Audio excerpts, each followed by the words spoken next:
and good evening. Welcome to the East County post-game show with Dave Dickens. I'm Ramon Scott.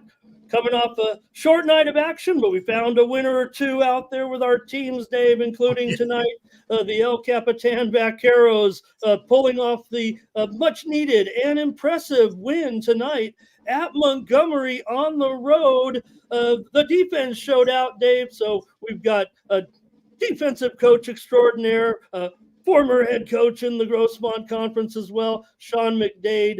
Great performance by the Vaqueros and the defense, Dave, and thanks for getting Coach McDade for us. Yeah, good to see you again, Coach. Been a little while even for myself. Even miss our even later night phone calls, but Yeah.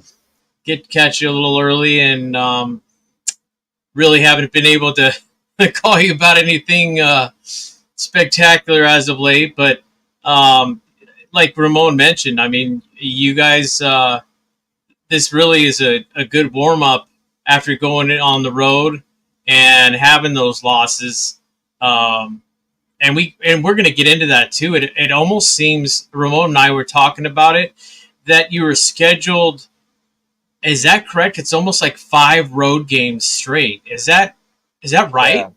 Yeah. We had 3 home games to start, and then we are on the road for 5, and then the last 2 are at home. So Was there a reasoning just because of play time and who you could get to play in the non-conference, or yeah, we really wanted to step up the competition outside of our league. We felt like we've been hanging in there in that like 7-3 category for a few years now, and we really wanted to step up the competition, just so as league hits, we're a little bit more ready, and going into the playoffs, we've seen a little stiffer competition. So some of it is just how it went, and some of it was intentional, but more so just on kind of scheduling up a little bit and challenging ourselves and see where we stand outside of league. we were just trying to figure it out because we talked about, I think, Wednesday night. Are we sure they're going to have to? I mean, that's pretty rough. Yeah. But I mean, you're right. That's pretty much you get that good competition, and then playing on the road so many times, and then really get yourself tuned up for league play, which is, I mean, around the corner. Yeah. And it looks like it's going to be, unfortunately for El Cajon Valley, probably not, but everybody else is. I mean, it could be anybody. Yeah, But absolutely. uh, now tonight, though, if you could enlighten us on just the whole game plan, did you switch it up? I mean, your defense hasn't been bad really all year, but they really came out to play tonight. Yeah, I mean, we feel like we've been playing pretty good defense throughout the year. And I think we played really well last week against a pretty good Steel Canyon team, holding them to 19 points. And the kids did a really good job. They were locked in, kind of knew exactly what to expect tonight. And we gave up 6 points, kind of a cheap touchdown on a broken play that a guy just kind of threw the ball up. But short of that, I think they might have had maybe like 3 or 4 of the first downs the rest of the game. So, really happy with the way the guys responded. Really, really all season long, to be honest. As well as they'll cap played tonight, Dave, especially the defense. I will give hats off to the Montgomery quarterback on that play. Oh, for He sure. must have Yeah. gotten hit 3 or 4 times in the backfield, coach, before he threw up basically a Hail Mary. It was like a 25-yard Hail Mary, and they caught it. Who were some of the guys knocking him around back there tonight? Because we were getting to them pretty good and making them feel very uncomfortable. Yeah, Aaron Altamirano, our middle linebacker, all season long, has really been playing well. I think last week he had something like 18 tackles, and he got his first sack of the season tonight. And then Bruin Ford, outside linebacker, has been playing really well all season long, and caused a lot of havoc tonight. And then Evan Ortega, kind of under the radar guy for us, plays great every single week. Maybe not the numbers of some other guys, but finally got some recognition for all the hard work he puts in. Got an interception tonight, so all around, I thought it was a just a great defensive performance.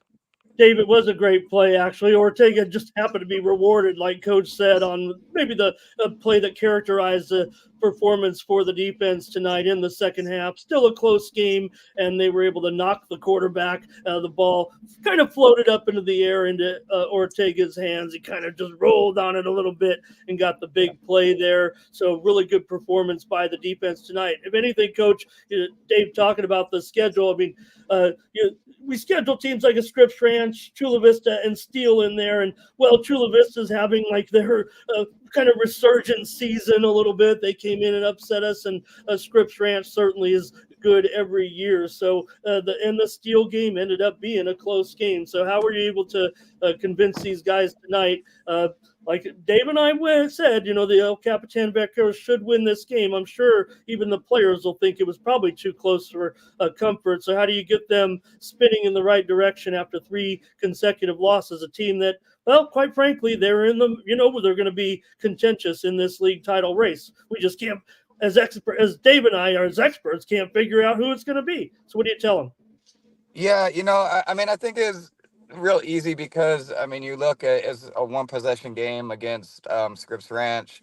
A few bad bounces against Chula Vista, but even that game came back to like 1 or 2 plays. And then last week, it was 13-13. And if it wasn't for, just a fluke play on a punt, we have the ball going down the score. So I think when you look at, the entirety of the season, I think it's easy to get the kids to understand just how close we have been. And if they continue playing that, we're just a play here or play there away. So I think the kids recognize that, and they've done a good job sticking with it. Yeah, and we probably said it a couple of times because it was such a phenomenal play. I know it's a couple of weeks old, and it was the last time he won prior to tonight, but Ford, that scoop and score, boy, wasn't that a beauty to start off the season. And that's kind of the team I was expecting to continue after that game. Like I said, the way you guys showed up. But I also, after watching the Marauders play other teams and some of our team, then I started looking at them as they aren't as strong as they typically have been in the past. Nothing to take away from El Capitan, but they just haven't been as much of a force as they used to be. And like Ramon is mentioning, I mean, was there anybody else that you would like to call out as far as your secondary? Yeah, I think both of our safeties have done a great job all year long. Tyler Easley is kind of our senior, our leader, our captain. He's kind of another coach on the field, always gets us in the right spot. And then, we have a junior, Spencer Chastain, who is really starting to get locked in these last 2 weeks has just been playing outstanding. Hey, Dave, I think Brant, you with us? Yeah, what's up? Hey, good to have you, man. Yep. Great job tonight. We can't see you, but that's okay. If you got your lamp in your car, maybe you can turn it on like Coach here. But I'm actually driving right now. Oh, hey, don't be driving. We're gonna kick you off the show, Brant. You come back when you're done driving. Are you riding in your car? I have my receiver in the car with me. He can hold the phone. There you go. Oh, are you riding in the car? No, I'm driving. My friend, the other receiver, Michael Valencia, he's in the car with me. Yeah, brother, I do appreciate you very much.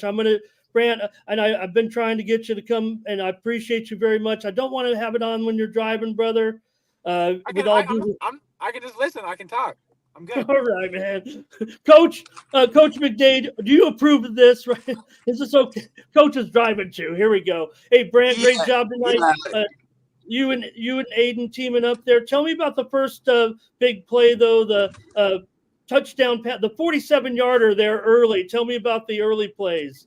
Well, first off, it started off rough because the ref told me I had to get rid of my eye black and told me to go sit out a play. But then I took it off real quick and then ran back out there, and then we got to execute the play, and it was a great feeling completing that pass for the touchdown.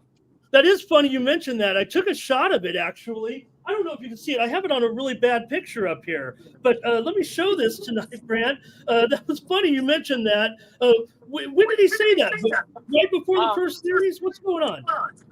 When we were warming up, actually, Coach Berner told me to take it off, but I never had time to because I was doing scout team and R11 on 11, so I never had time to take it off. And then right as he did it, or right as he told me, I told him to take it off. Then I had to run to the sideline and take it off. Did it have special meaning for you? You just trying to look intimidating out there? Because I looked at it, I'm like, wow, that's really catchy. You were in the warm ups. Yeah, I usually do it every game, but Okay. it's just like a normal thing for me. And then Brant, we had the run there. Tell me about that sweep to the right, Benegas. He came up in motion, right? Yeah, Adam's just that guy. Honestly, he's a patient back, so he'll wait for the hole to develop, and once he sees the hole, he's gonna attack it and take what he can get it from it. Brant, we asked Coach McDade, who's with us right now on the cam, what the mood has been like after undergoing really what Dave and I have characterized as some tough luck, really, in these losses. It is frustrating. We've been frustrated in watching it, but have you guys been able to accept that? And maybe the coach is pushing that we're still LCAP. We're still going to be well in contention against these top teams in league play. Let's just put these behind us. What can we do? Yeah, I mean, the coaches are pushing us to practice, telling us how the way we're playing. I feel like the way we're playing with our offense and our defense. I think if we keep doing what we're doing, going hard in practice, fixing some of the not so good things on the offensive side. I mean, there's not really many mistakes on defense, but if we patch those things up on offense, I feel like we can go a pretty long way. Dave, you got anything for Brant? I have to admire how you fight. You're bouncing back each time after. I mean, it seemed like a black cloud was following us there for a while. I mean, just weird plays like I mentioned before. The ball hitting the helmet. I mean, you don't see that kind of stuff happen all the time, and just some of them that a couple of drop balls. And after the initial game of the season where you guys looked golden, we were like, what happened? It was just like that little cloud, and I think they finally parted with this win, and I think that's what you guys were thinking going into this one. Now, you know what my dad would have done, and he was covering East County for 47 years. He would have probably actually not picked you as we did and kind of stirred the pot just to get you guys even more more excited and more amped up because, hey, they're picking against us. Let's just go out there and show them they don't know what they're talking about, and a that we're lot of teams trying to count us out, but we really do have a lot of heart on our team, and we got a lot of young guys, but they've been stepping it up this year, so we're just gonna go out there and show them how we really play football. Hey, Brandon, and I think it's important to note that we're healthy now. I mean, the Chula Vista game we played without Michael and without Aiden, so I think we're starting to get healthy at the right time and then coming on the bye. So we're excited about that as well. Yeah, and Riley had that pick last week in the end zone. There was definitely sparks for this team. Who else I see? Bruin had of course, he had one of the plays of the season there early on. Brant, score. We mentioned Aiden, of course. Who else was up there helping you out tonight up front? Who you want to shout out here with us? And we'll let you go. We'll let you get home. I want to shout out Dominic Jones and Drake Schmidt on the offensive line, and Brady Jerome on the running back to help me out. He was a lot of help tonight with the blocking scheme, and without those guys, I don't think I would be able to get the things passed off that I really did. And also, I mentioned, I said, you guys probably think that a 14-6 score was probably too close. And a coach said they had that wild play. Their quarterback did a nice job, actually, to get that touchdown. Do you feel like they played a pretty decent defensive game against you guys? Because I thought I was expecting more, actually, Brant, sir. Can you repeat that? Sorry. Say it again, brother. Can you repeat that for me? Yeah, 14 points tonight. Montgomery did play a good game, and they did play well defensively, but I think you guys probably were expecting more. I think Dave and I were expecting a little more. So we're going to be good to go and improving here, taking on the Monarchs after our bye. Yeah, I feel like once we start understanding what our job is to get done when we're on the offensive side, like we need to start like facilitating more, probably talking more on the offensive side, like who to get to block and when they're like blitzing linebackers and stuff. But I feel like our offense is starting to come together, come as a group, and I feel like we should start putting them on these teams. Yeah, and I think that Brent, I think that's going to be a great matchup, actually, and coach against the Monarchs, because you guys kind of had the same situation there. People were counting out the Monarchs too. They were probably not going to win any games, and they were going to be at the bottom, and kind of having a situation like you guys did. And of course, like usual, and you know this, coach, that they've always been kind of short on players each year in and year out. But you also know that Yamamoto is always, he's going to pound you with that ball as long as he can. And I don't think that their starter is back yet either. But with that being said, their second string guy is more about throwing the ball. So, I think that's going to be probably a great game on both sides, because you both got great defenses. And then their running game, I mean, we know what they're going to do, but it works for some reason every single year. Coach McDade, doesn't Yeah, take 2 weeks. there's no doubt. Coach Yamamoto.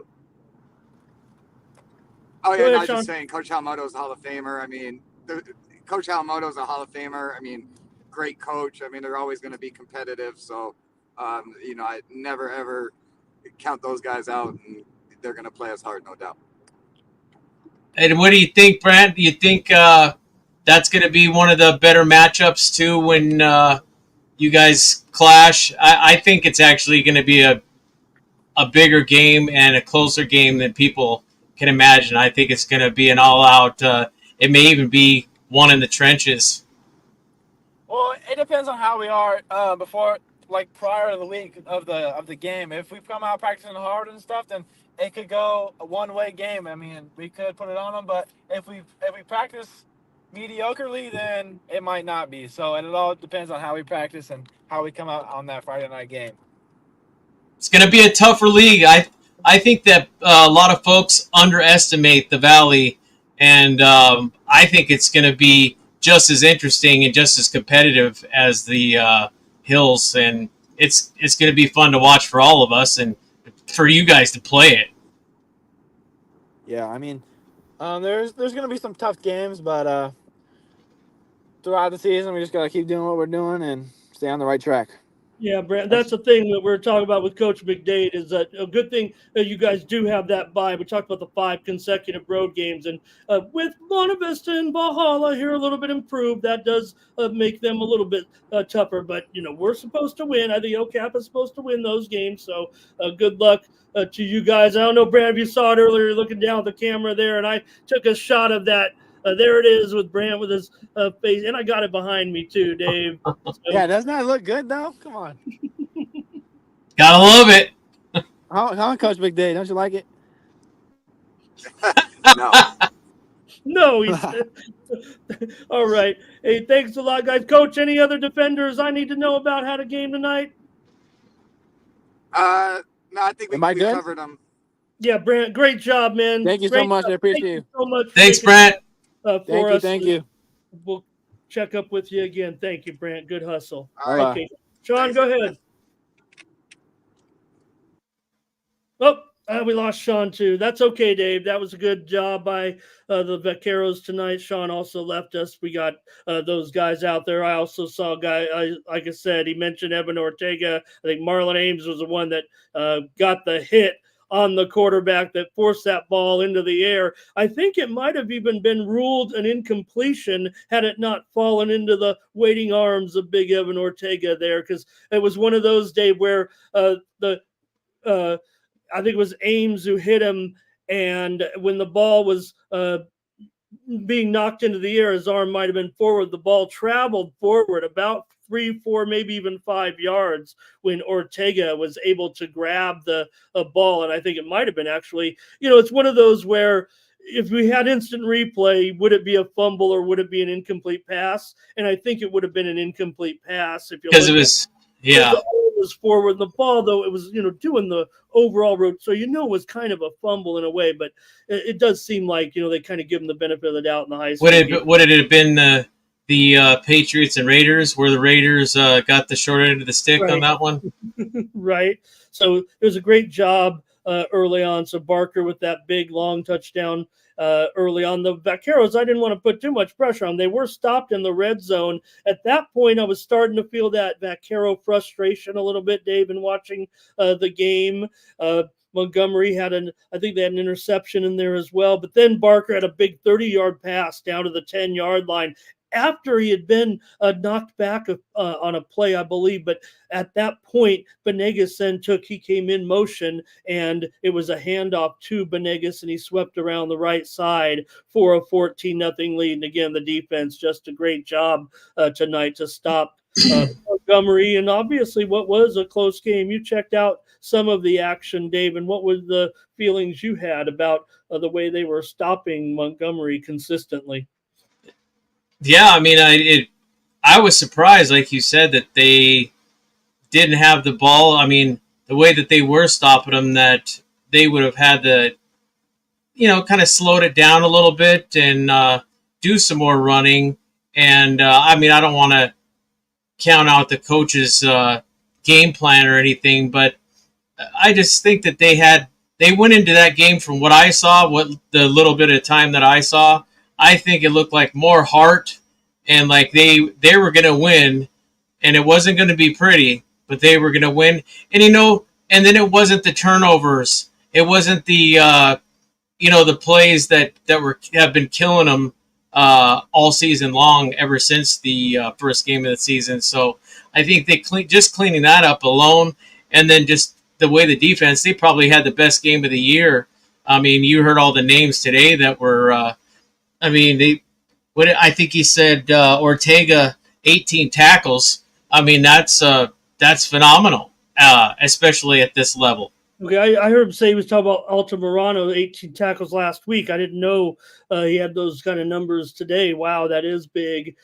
Big plays there for sure for El Capitan. So great job by the Vaqueros, a much-needed victory and an earned victory here, 14-6 tonight. We did pick them.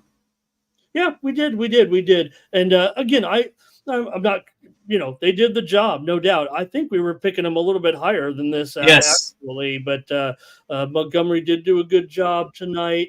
And again, like I said, they turned him away in the red zone a little bit too. So, that's how that one went down. All right. And at least we got the clarification on those. They did it on purpose. You and I both wanted to figure that out. I mean, 5 games on the road are pretty tough and kind of unheard of at this level. Yeah, no doubt. And I didn't know when we talked about it, they did have the bye stuck in there, so that does help out. But again, playing the 3 road games on the road, like you said, Monte Vista improved. I still think the 3 teams from the north part of the Valley League, El Capitan, West Hills, Santana, not necessarily in that order, are the 3 teams to battle it out. I just have to give Monte Vista maybe a little bit more of a chance than Valhalla, but maybe one of those 2 teams could knock off one of those 3 teams in one of those games and shake up the championship a little bit. If they do get one of those wins, they'll be early on. They'll be a contender. Talking about Monte Vista and Valhalla, and I think that it's real vital. After watching what I saw, I don't want to blame it all on the quarterback, but I think it is very vital come league time. I'm hoping that West Hills gets their starter back. I mean, he's been DeAngelis has looked pretty good. I just think they're really in a tough. They're playing some tough teams. It feels like. Oh, and then playing Patrick Henry. I mean, look, we got to remember, what did Patrick Henry do to Grossmont? And then they kind of did. They probably didn't score quite as many points. They didn't score as many points against that West Hills defense, but they started off. I thought West Hills really had a shot, and they could have. I was saying they could have won by a field goal, but then the second half, my hat's off, honestly, to that Patrick Henry team. They're going to be a tough team to beat for anybody continuing through the season. I mean, they got a couple of great running backs, a couple of good receivers, and that quarterback is money. All right, next up, I don't know if we got this one right or not. Steel Canyon, I believe Steel Canyon has won by the score of 45-14. That's the last I saw. I did see that the game was over. I just am not quite sure of the final score here, Dave. It was a big win for Steel Canyon on the road tonight. We don't really get much cooperation from the Cougars, but we did see a lot of the action tonight. So pretty strong performance from this team nonetheless tonight, especially from quarterback Gavin Kaha. He had a touchdown pass early. Go ahead, Dave. Yeah, exactly what you're saying. You continue, because Kaha was phenomenal. Yeah. Kaha had a touchdown pass early. I believe he might have thrown it to Diarcos early on, a 4-yard play. Also, a 57-yard touchdown run in the game by Weaver. That made it 16-0. The Cougars were going for 2 every time early on. Then they had a 14-yard touchdown pass as well. I'm not sure I got the receiver on that one. Still trying to piece it together, but that made it 24-0. There was also an interception in there by the Cougars towards, I want to get his name right here, Dave, if I can. This one's going to be a little bit tougher, but it's Stefan Ratchania. Stefan Ratchania. Hope we got that one right, Stefan Rashania, I'm going to say, had the interception. Then it was another touchdown. Kaha again got his man, made it 31-0 on a touchdown pass. I believe I might have been Diarcos again, trying to still get the info. Dave, one of the best plays, though, of the night, I think that you saw, Dave, certainly was when Kaha threw a screen pass to his up back, and Aeneas Paredes, the big fullback, rumbled 31 yards for the touchdown to make it 38-0. Valhalla was able to answer with a couple of touchdowns. However, it was a 37-yard touchdown pass. Kaha to Hara made it 45-8. The 2 Valhalla scores came from Jackson with a couple of runs, Dave, late in the game. That made the margin 45-14 in this one. Steel Canyon now 4-1 here doing the job. I think they did pretty much own the game as far as Steel Canyon. However, towards the end, and I know it was probably they're swapping out some of the second string guys and such, but I think it still isn't the same Valhalla team that it's been in the last couple for a long while. I think they got some talent in there.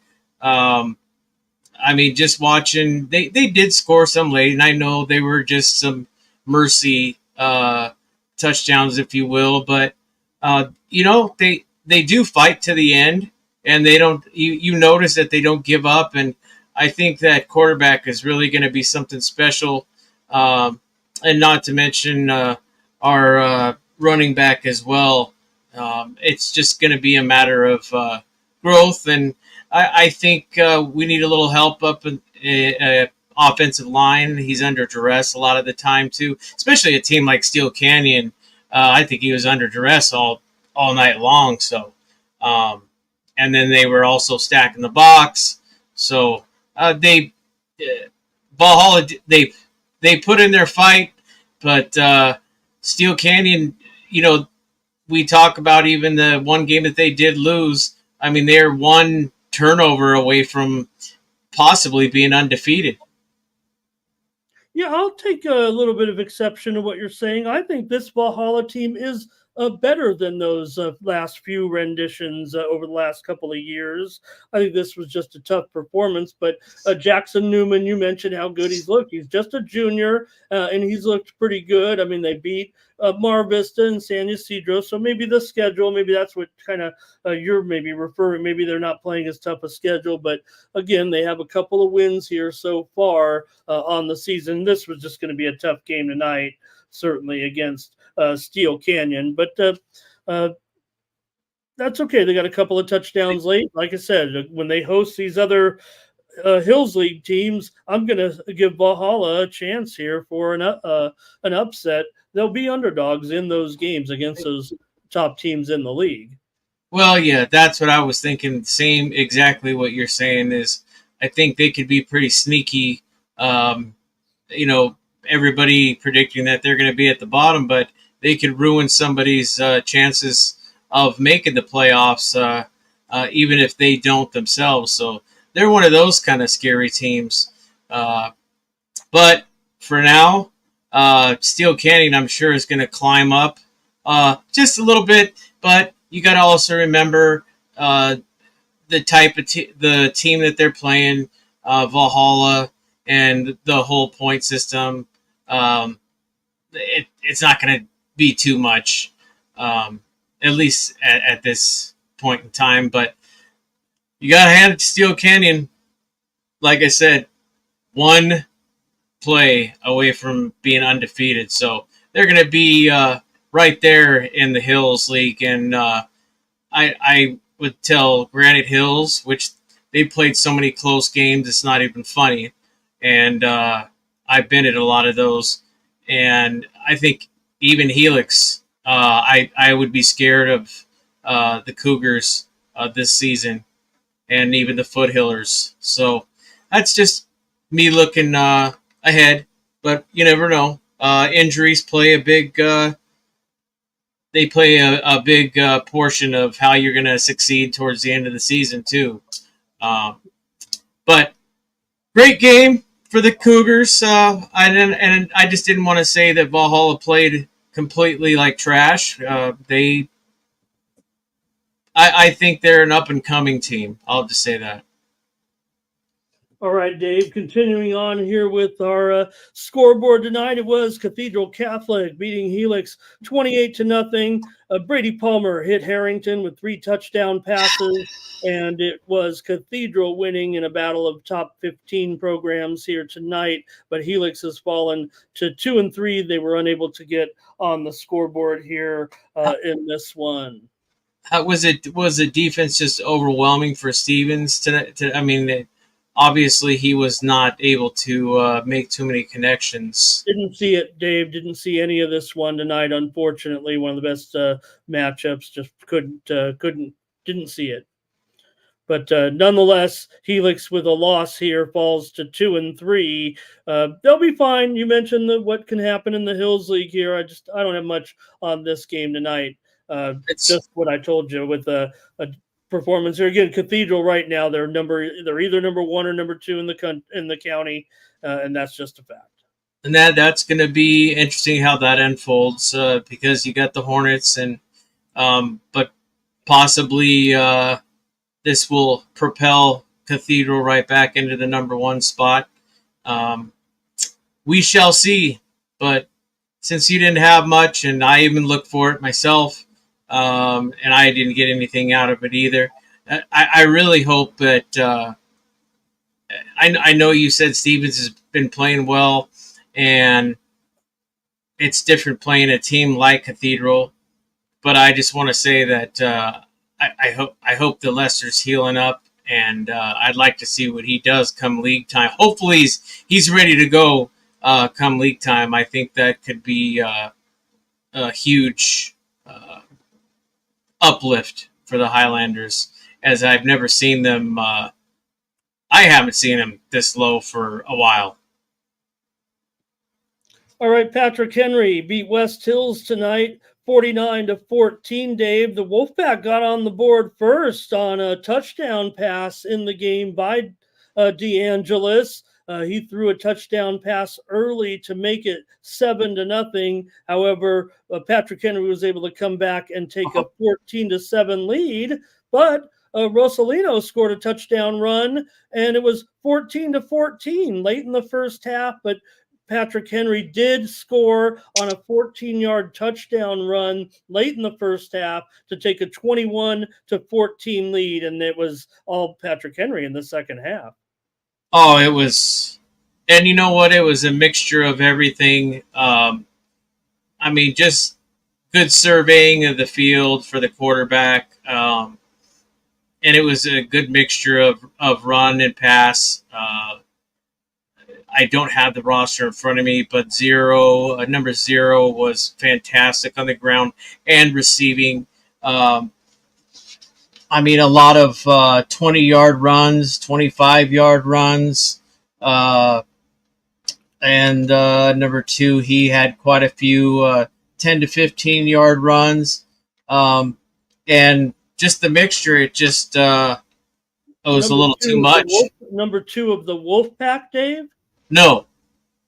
Oh, number 2 of the yes. Patriots? Okay, go ahead. I'll try to see if I can get that.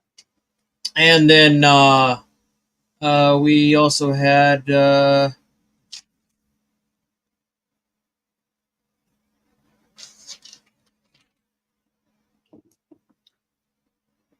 yeah, I mean, we had quite a bit of yardage in the beginning too, switching from it was 34 and 44 for West Hills. That had some pretty good rushes. 14 here, 4 there, 7 there. Anthony Rosalino. Yep, and he's the one that had the touchdown run there, a short run. They also remember you might have seen DeAngelis throw a pass also to Rosalino to set up that touchdown late in the first half, but it did leave enough time for them to get on the board. Number 44 is, I believe, Jacob Romeo. You said you saw him running the ball? Yeah, he and you know what? He had, I believe he had, I think I wrote down, I might have been off a little bit, but also had a 30-yard kickoff return as well from the end zone. He reminds, I mean, he has that build of a fullback, Tom Rathman type guy.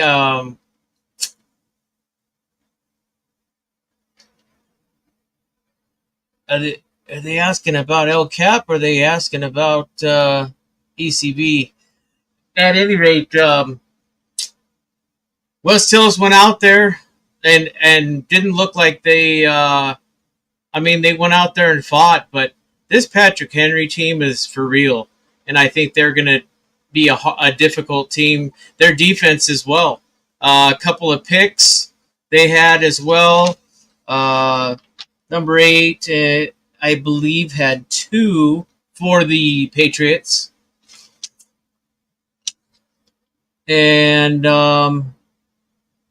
number 2 also had one towards the end of the fourth quarter, pretty much the end of the game, the last minute or so. Let me get that for you. See if we have that. I've got to be.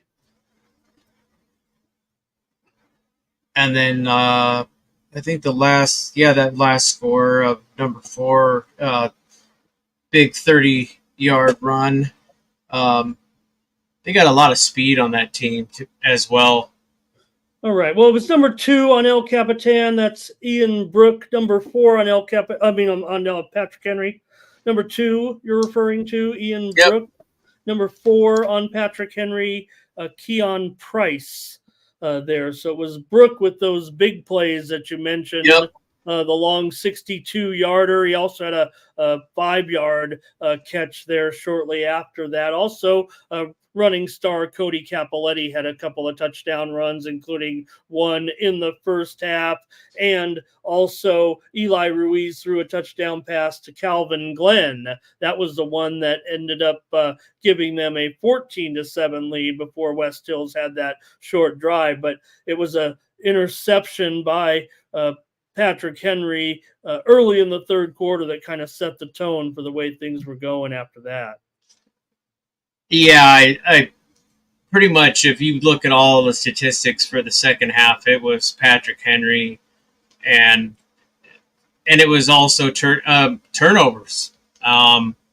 Unfortunately, 2 or 3 turnovers can pretty much, that's going to end your game right there. But I really did think this could have been the game of the week.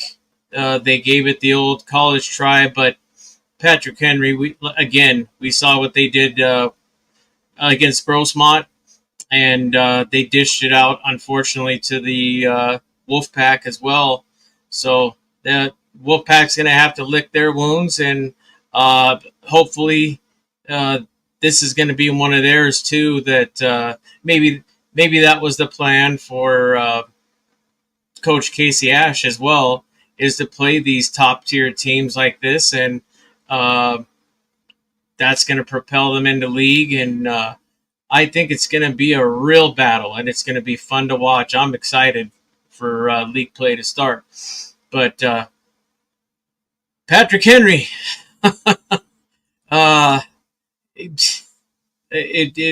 I just tried to find as much as I could.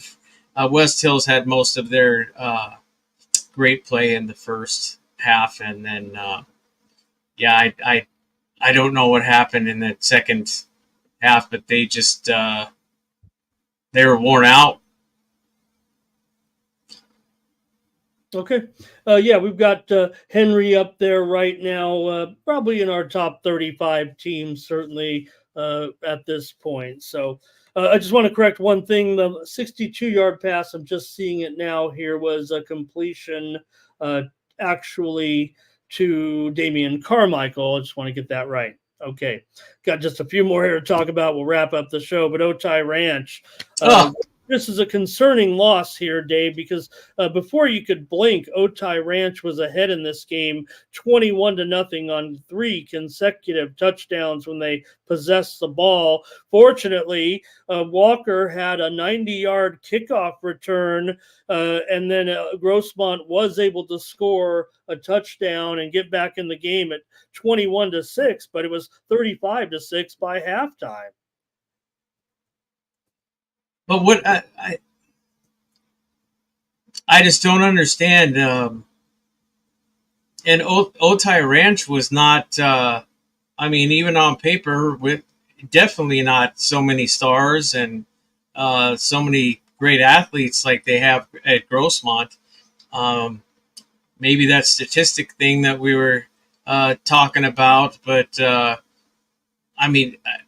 I think Grossmont should have beat, even if it was a hard-fought game. I was thinking Grossmont was going to beat him by at least 2 touchdowns. The defense concerns me a little bit in this situation. We obviously know that they have the offense and they can score points, but we got to be able to stop teams like this. And 56 is, like you said, it's a little concerning. And I don't know if we have some injuries possibly, or they just came in and had a great game plan.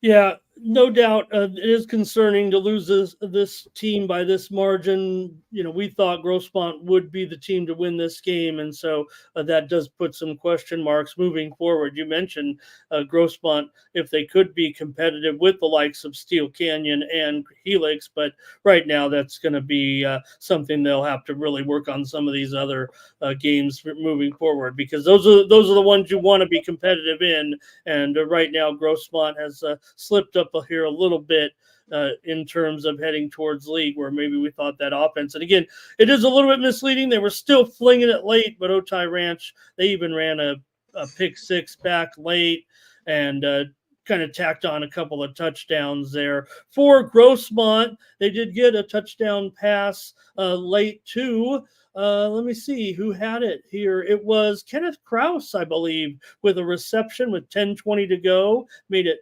35 to 12 at that time. Grossmont, they were breathing at that point. They also got another touchdown late, I believe, to Casey Campbell that made it 42 to 20. But by that time, time was already ticking down in the fourth quarter. It was the last game to end tonight. And Otay Ranch with a big victory for them to go to 2-3 with a stunner on the road. And that really makes you wonder. You mentioned it on Wednesday night.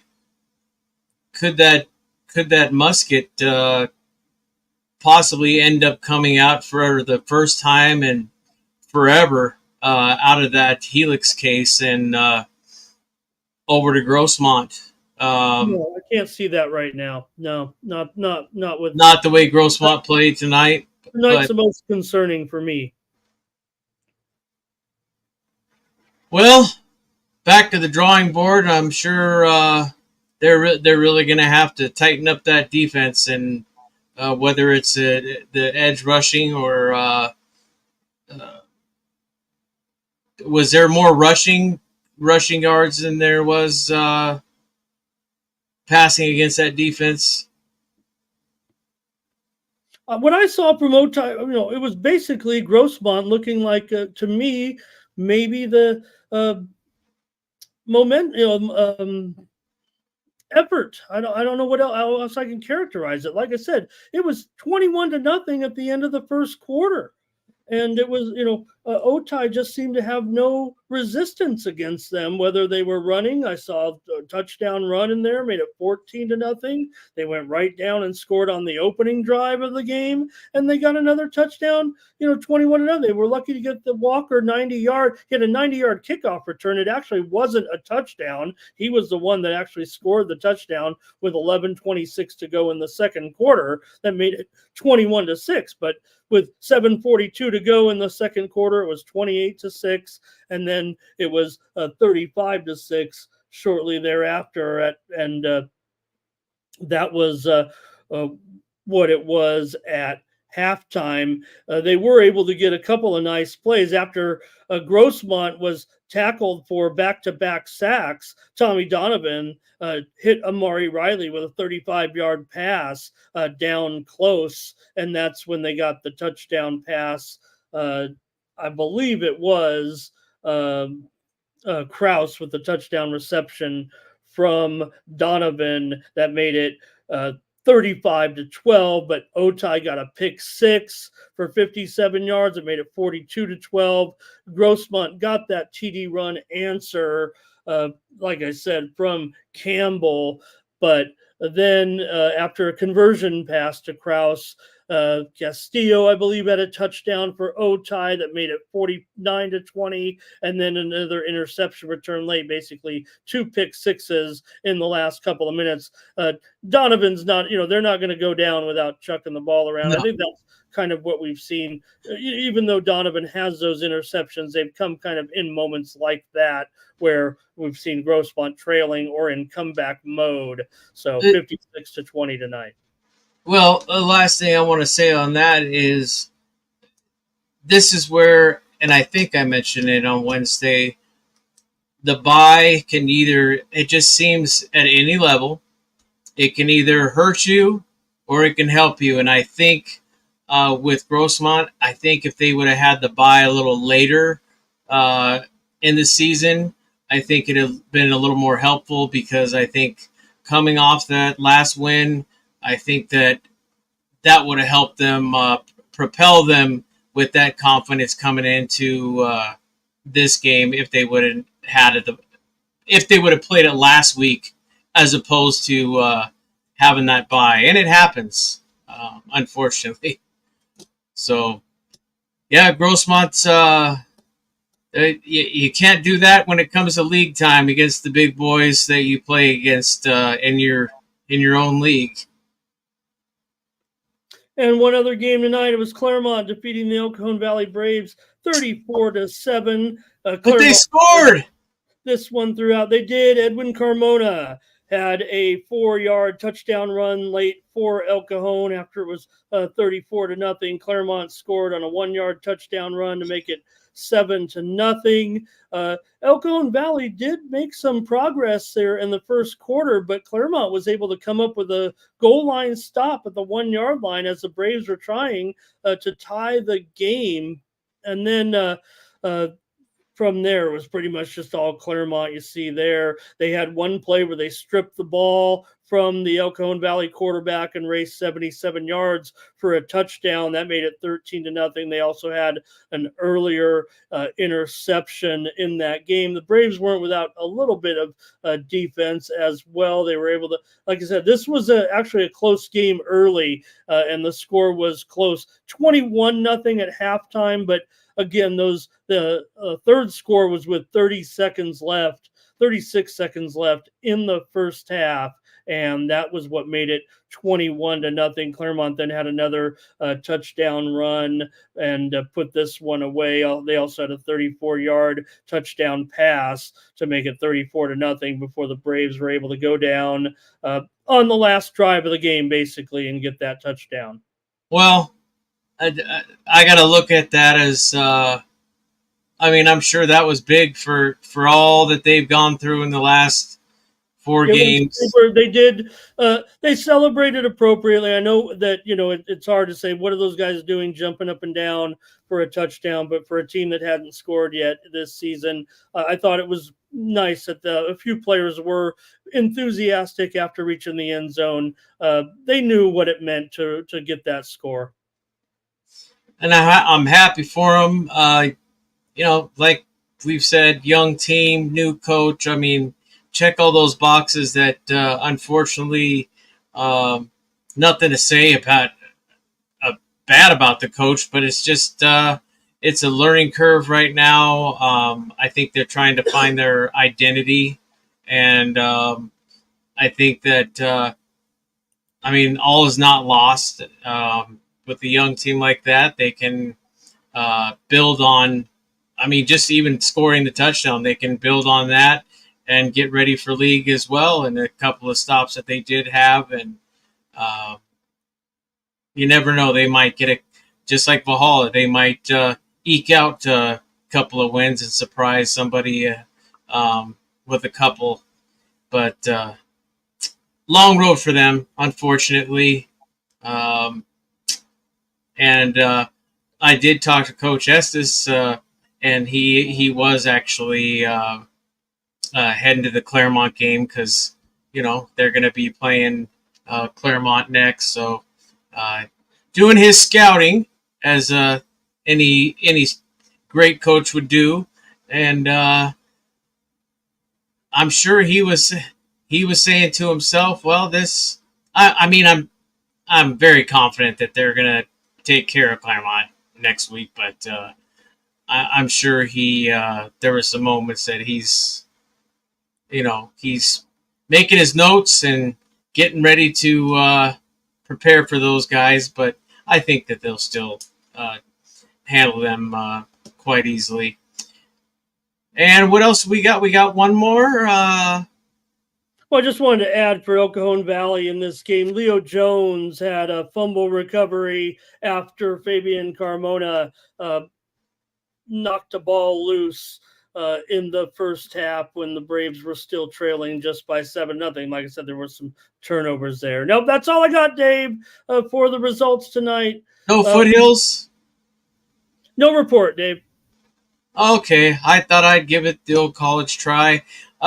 Happy, though, that we got to have the El Capitan Vaqueros being victorious and Coach McDade joining us. We thank you very much for coming on and celebrating the defense and all of them individually as well as a team. And then Brant making it on also and making his debut. I feel like a goody two shoes. I telling these guys to pull up, don't drive, and he said his one of his team. I don't know, it could have been a teammate or a friend holding the phone. Receiver. He said his receiver was holding. Could have turned around and got a receiver, got another interview there. But great job by the Vaqueros. We thank them tonight for coming through for us, and quite frankly, in a night we were having trouble rounding up some positive news here, Dave, with our teams. Yeah, we knew we were going to get a win with Steel Canyon and Valhalla. One of those teams is going to win. Steel Canyon, of course, retains the Hamishaw helmet, and El Capitan. They're the stars of the night with the 14-6 victory over Montgomery. Dave, you're putting them right back there in the Hills League, in the Valley League race, certainly. Again, I guess I'm going to go at this point. I'm still going to give Santana the little bit of a nod. Then I'm going to go with West Hills hosts those games, right? We keep talking about that. I don't know who is going to win the Valley, actually, between those. That's what I'm saying. And then you got the two spoilers. You got the Valhalla Norsemen, and you got the Elkhorn Valley Braves. Well, I think Monte Vista more so than the Braves. The Braves have won 4 games. I don't think the Braves are going to. It's going to be tough for them in league play. But that's why I mentioned it to El Cap. Don't take those Monarchs. I don't think anybody in that league should take the Monarchs loosely because I'll tell you what, Hamamoto's been doing it for a long time, and I've seen some good championship teams come out of it, and just some basic hard-nosed playing into the trenches football. And some people don't like that, but I kind of like how he, some smash mouth, and then every now and then throwing a couple of passes. Hopefully, we'll see more of that this season. But yeah, and mention that, Dave, and I just Brett Fisher sent it to me, but I don't think it was really covered very much last week, or maybe they're waiting. But with that win last week, Ron Hamamoto tied the great Benny Edens for 4th place on the all-time San Diego section win list with 238. So the next Monarch victory will be win number 239 for Hamamoto, which will put him in 4th place by himself here. And I'm sure he'll get that in league play. I've got to expect the Monarchs to win 2, if not 3. I know they're expecting more, and maybe they will play that spoiler role, because all you got to do is knock off one of those teams, and if they keep knocking off each other, we're going to have a real crazy race, I think, in the Grossmont Valley League. Oh, I think more so there than in the Hills League. It's a toss up with at least 4 of those teams. But from what I saw tonight, I'm favoring Granite Hills, but the only challenge I see so far, unfortunately, is Steel Canyon. Okay. And I'm putting Mount Miguel ahead of Steel Canyon at this point, but because like I said, I mean, you got the power ratings have Mount Miguel ahead of Steel Canyon. I know that it's easy to conceive that maybe that the strength of a Steel Canyon program is still going to be stronger, maybe in the trenches, if you will. I don't know. The Mount Miguel offensive line, they're big, so I think those will all be hot games, actually. I do have the Eagles ahead. I'm going to go Eagles, Matadors, and then Highlanders and Cougars. We'll have to see what happens there, but the Cougars seem to be playing a little bit better than the Highlanders right now. Yep, and it's at the beginning of the season, no one was really picking the Cougars to be where they're at right now. I mean, there was some real watching Kahad. I mean, just how smooth and methodical some of those plays were moving that offense. and a good mix of plays too. Well, they wanted to be sneaky this year. They're not. They're not in really into their player. They're just all about team down there. It's a great attitude to have. Certainly, there's no real standout stars. So I think that's why a lot of folks may have cast them off as not being ready to return to Steel Canyon form. We just really don't know much about their personnel. I tried. With that being said, we would like to definitely thank our Granite Mortgage and Lakeside Equipment, and we will be after talking to some folks over there at Granite Mortgage. You will hear about the community colleges, and we'll make sure that you get to see that. And I think that it's going to be a pretty interesting weekend of community college football as well. But great show tonight. Great job for Ramon Scott. I'm Dave Dickens. Thank you for joining us for post-season or post-game show. And we look forward to seeing you real soon. Good night.